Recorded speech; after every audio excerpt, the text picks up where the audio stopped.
Welcome to Heidi and Jeff's fishing channel. I'm Heidi. I'm Jeff. Don't mind me, I'm looking around at all our tip-ups. We got about 16 out right now. Yeah, we got quite a few. So, today is December 25th, 2019. Christmas time, Christmas Day. Yep. What do you think so far? I think it's been a good start to the morning. So, you caught a Bass. and I caught a little miniature northern pike. It was a cute little bugger. It was a cute little bugger. We got his eyeball. Poor thing. I know, it was bleeding. Yeah. It's like he got punched in the face or something. So anyways, we are going to do a 101 fishing for dummies. How to ice fish. So we have tons of gear that we're going to present to our audience. Mm-hmm. So one of the most important things that you need to know is what? Be patient. That begins with a G. Gear. Yeah. So you need fishing gear, right? You gotta Mhm. have the appropriate stuff. So anyways, you gotta have your bait. Right? So what do we use? These shiners. We use shiners. You gotta have one of these things. Because if you don't have one of these things, what is this? A net. A net. So A you use frozen this. one. This is a broken net? It's frozen. Oh, frozen. So anyways, you go down to the bait store, bait shop, and you get these little duffers. What are these? Shiners. These are shiners, right? Yep. These are actually, are these the large ones? These are jumbos that they sell nowadays. Oh, okay, well, he's gone. So anyways, okay, so when you go to the bait store, they're gonna give you this piece of paper. Which actually is mostly a license for your shiners. What is that? Vermont Bait Fish Transportation Receipt.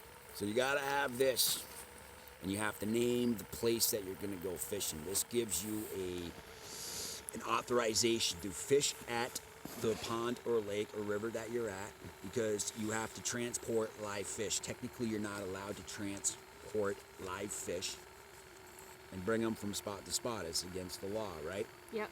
Because they feel in today's world that when you take one species of fish and you move it to another body of water, it could actually harm other species in the other body of water.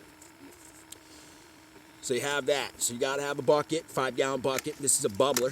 This right here. Works fantastic. Keeps This them is alive. where your air comes out of. Put it right in the water and it blows bubbles. This thing here takes D batteries, which we do have some. You gotta have them D batteries, right? Okay. Now, you gotta have all your gear. You gotta have fishing line. Let me see if I can find that. You can show those out if you want. Oh. These glow sticks work good if, for example, we were out here at, I'd say, what, 4:30 in the morning? 4:30 in the morning. Just to get all these holes dug and getting our tip-up set up before sunlight, so we wanted to be able to see where they were, so we took the glow sticks, taped them to the end, and woo! Yeah, let me see what one of them looks like. Mammal. So that's what happens when you break it. Yep. Glows in the dark, right? You shake it, you break it in the middle, and you shake it. Yep. And you can tape this with clear tape to the end of your tip-up. Yep. Cool. Pretty badass. So, you also got to have fishing line. This is, what's that? It's Tough Line Micro-Coated Ice Line. Right there. You got to have that stuff. Okay? And then also, we also got one of these things too. We can't forget these things. What the? Yeah, let me hand this right to you, honey. Blammo. Oh, yeah. Famous tip-up. This Okay, is so a newer version of the tip-up, but let's do this. quite neat. Let's do this, right? So, this tells you, this is what, 19 inches? Yeah. What kind of tip-up is this? It's right here, babe. Look right up here. Yeah, I was looking at it. Oh. It's a Frabo. Frabo, Arctic, Fire. Hot performance on ice. So we're gonna snip and clip, maybe. Okay. Woo! Almost smoked me in the face. So this is your flag, Yep. right? So you pull this rubber band off, maybe. Here's your flag. Right? And it's going to go back to being the same way it was when we unwrapped it. So here's this. We're going to take cardboard off. Throw that cardboard away, throw that away. Right? So this is what your tip up looks like. You drill your hole. Oh, hey, you want to grab that? We got an auger. We need an auger. You get it? Okay. Oh boy. Got it. Ugh. So that right there is a what? This is an 8-inch auger. An Eskimo auger? Yep. That's what the name of it's called? Yeah. Now, if you don't feel like spending a ton of money, use one of these bad chickens. You know, I really don't like using them when there's like 2 or 3 feet of ice. They got motorized augers, and they also have Gas powered. which is motorized, and then they have an electric Yeah. auger, right? So you drill your hole. This is your hole you drill. Set your line up right here, right? Just like a regular fishing rod, set it right up here. Once you get your bait on, the shiner on with a hook. Oh yeah, we got these. You gotta use these. You gotta use leaders. These are heavy duty wire leaders. These are 45-pound test. I use these mainly in the summertime, but you're gonna have big fish out here like northern pike, and they'll cut your line. And I think you have hooks. I do. What kind of hooks do we use? These are the leaders that we use, right there. There you go. Oh. These are the hooks. The black ones, they're octopus circle. And these ones are size Yeah. 4. Pretty badass hooks, actually. Put it back in my pocket. Yep. You can wrap that up. So, anyways, put your line here. You attach a leader to it. I like to use square knots as the simplest form. They're pretty easy to do. Hook to it. Yep. And a lot of times you'll use a depth charger to see how deep the water is. Here at Swiss Cheese Pond, you can actually see the milfoil. So I put the shiner maybe 6 inches to a foot above the milfoil. It's been pretty good today. So this goes in the water like this. This gets set like that. And when you have a fish on the line, what'll happen is this thing will spin. Boop. And then what do? Run! Tip up. You run tip up, right? Should we run right to it? And, you know, should you be patient? Be Let patient the, because you want the fish to take it. Man, I swear I'm hearing those tip ups go up. That's what happens when you go fishing. You think you hear stuff, but really it's really nothing.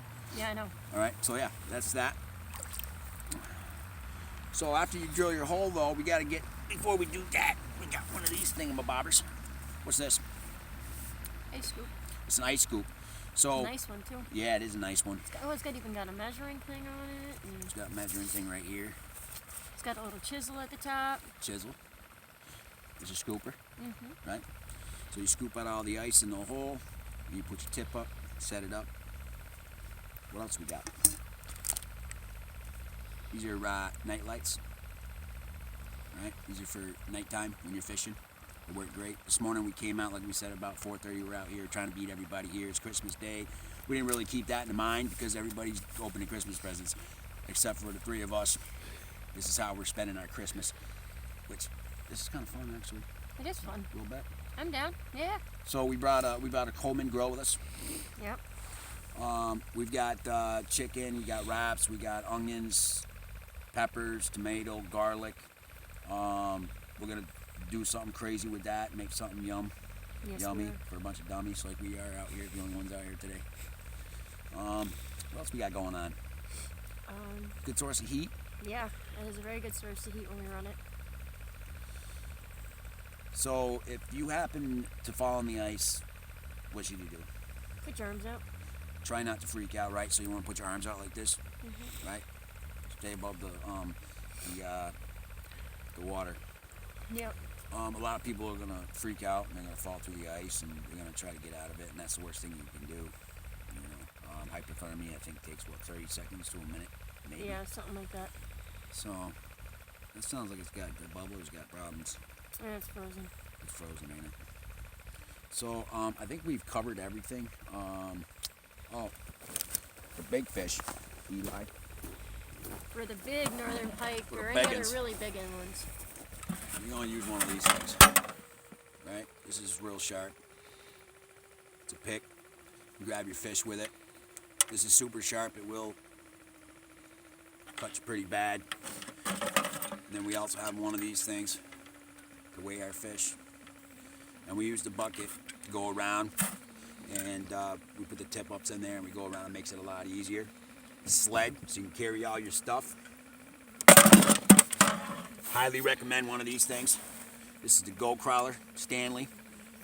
This stuff keeps my coffee warm for about 18 hours probably, Yeah. if not longer. Recommend it. Keep Beautiful. stuff cold for over 24. And then the wifey has one of these things. This is for water. I think it said about 100 hours it'll keep your water ice cold. Yeah. It's beautiful. This bucket right here we use.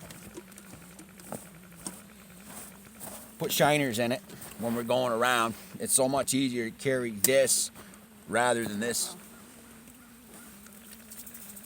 Okay, this thing's freezing.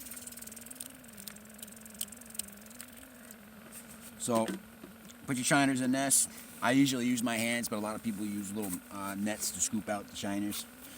When you have a tip up and the fish takes your bait, use this. What else we got going on?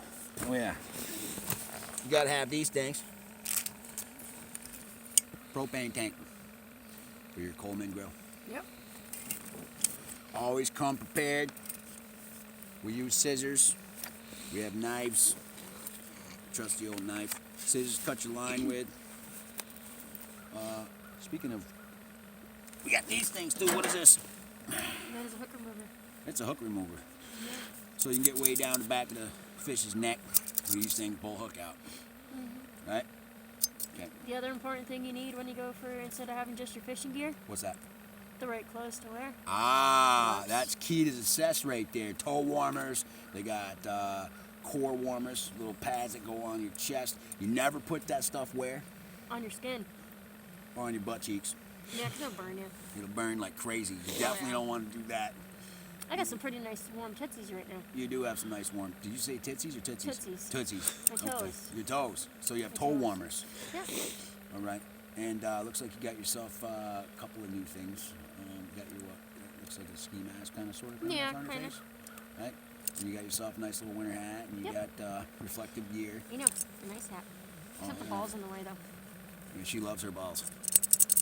She loves playing with furry balls. Anyways, so you know, you really got to make sure that you keep this receipt on you at all times, because if you Get don't, fined. and the game warden comes out, and you don't have this. This is good for I believe 96 hours, I believe. So you got to keep that on you at all times. Don't get it wet. Don't ruin it. Don't eat it. Don't wipe your ass with it. You'll be all right. Keep it on you. Got to have it. We also use rechargeable batteries. These are AAAs for these things. Never know, the world can end. You got to have batteries. You got to be able to see what's going on out there, Yep. right? So, I think that's about it. I think so.